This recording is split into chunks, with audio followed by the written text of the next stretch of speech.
remove the negative model to reveal the positive model. And then we're going to inspect what we've got here. Okay, we've got some of our landmarks which have transferred. First med head, the navicular transferred nicely, as well as did the border of the medial malleolus.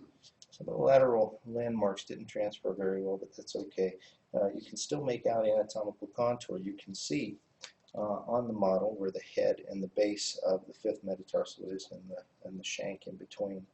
You can see the posterolateral tubercle and the plantar distal lateral aspect of the calcaneus, which also is prominent on the model. I'm going to look at the contour of the foot plate, and I see that I have a neutral alignment in the coronal plane between the heel, hindfoot, and the forefoot, which is what I wanted to capture. You can also see that the plantar aspect of the foot is slightly flattened, and that's because the mold or the casting material in the limb were in contact with the foot plate. So that does have a tendency to splay the fatty pad to a degree. This is still considered a non-weight bearing mold, but that contact will tend to flatten and splay the heel slightly. The other thing that we want to look at is the sagittal shape of the on the lateral aspect of the longitudinal arch, and you can see that there's this shape heel higher than forefoot, which was introduced by the shape of the foot plate that we set the foot against when we were casting.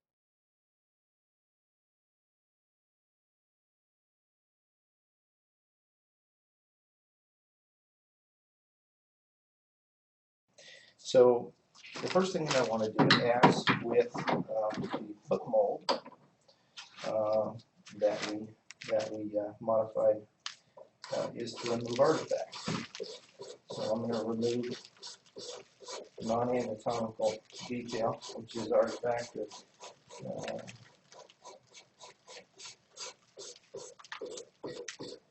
from the casting process. And I'm just basically going to smooth this up.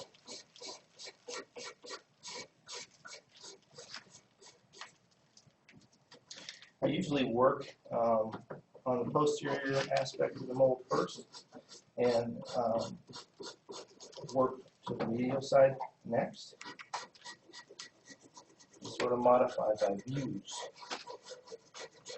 And again, I'm not removing any anatomical detail. I'm just removing artifacts at this point. Smoothing up the model a little bit. Don't want to overblend it at this point. And then I move to the lateral aspect.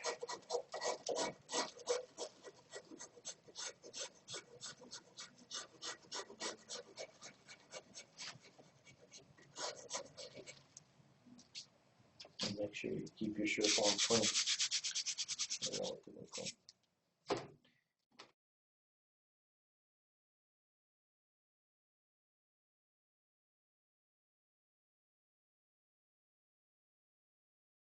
The idea behind the sus-tachymetallide modification is to create a force couple. And basically this is the model of the right foot. And as we showed before, the calcaneus, the sus-tachymetallide, is here. The idea is to do a reduction distal to, where my finger is, distal to the sus-tachymetallide, pushing up against the soft tissue. And that basically creates higher pressure, more proximal on the medial side. On the lateral side, there is a medially directed force at the distolateral aspect of the calcaneus. Okay, so these two pressures create a force couple which resists pronation. Okay, it helps keep the calcaneus from falling medially, or the subtalar joint from everting.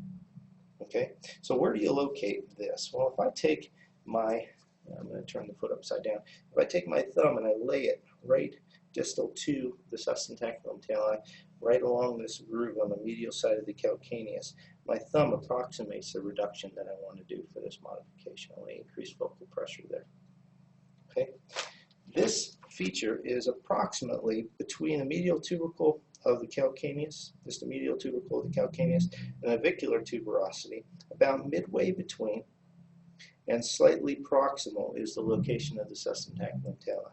So my reduction should be about midway between and distal to the sustentacular tali, or right in here. So I'm going to locate that on my mold. I have the tubercle of the calcaneus. I have the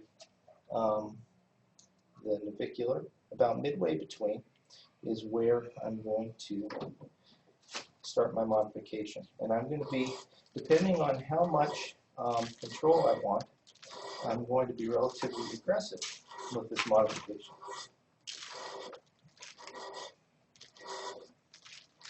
Now it's not just straight, it's going to sweep sort of in a crescent shape. Okay? Sort of in a crescent shape this way, in between those bony landmarks.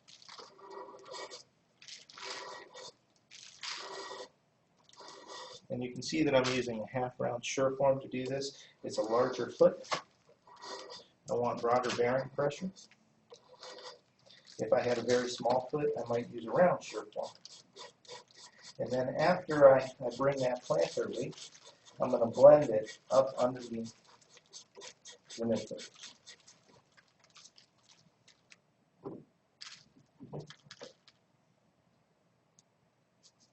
See that?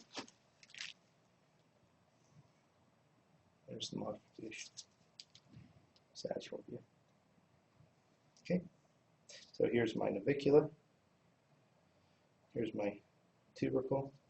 Sustentacular tali is midway between and proximal, and the reduction is distal to the sustentacular tali.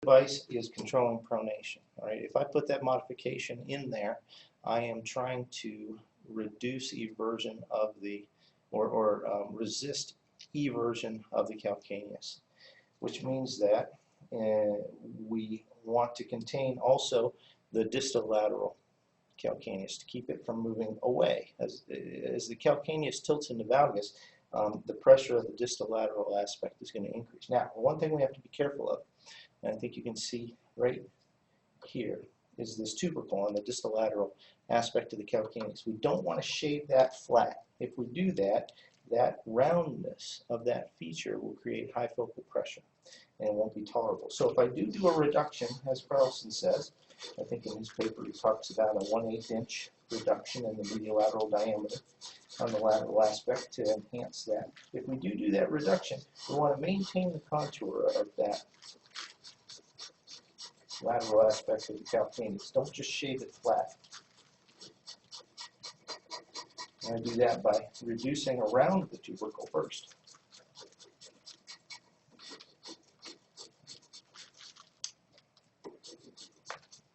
Okay, now the other thing that I can do to enhance resistance of the subtalar joint to eversion is I can incorporate a medial heel wedge intrinsic into this device. And that will give me another hindfoot, another element that's acting directly on the hindfoot.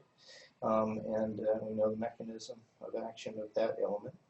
And in order to implement that, what I want to do is, the heel is already flattened because of the method that I took the mold. The width of this flat spot on the plantar aspect of the heel is about 30 millimeters. If I want to create a 5-degree medial heel wedge, I need to remove about 3 millimeters of material from the medial aspect of the heel and blending it from the medial aspect to the lateral aspect, removing 0 millimeters of material laterally. So that will give me approximately a 5-degree medial heel wedge. So I've got my sure form inclined such that I'm removing that material from the medial aspect until, and this is flat across, until I bring a flat line from that 3 millimeter reduction medially to 0 reduction laterally, and I have a straight line here.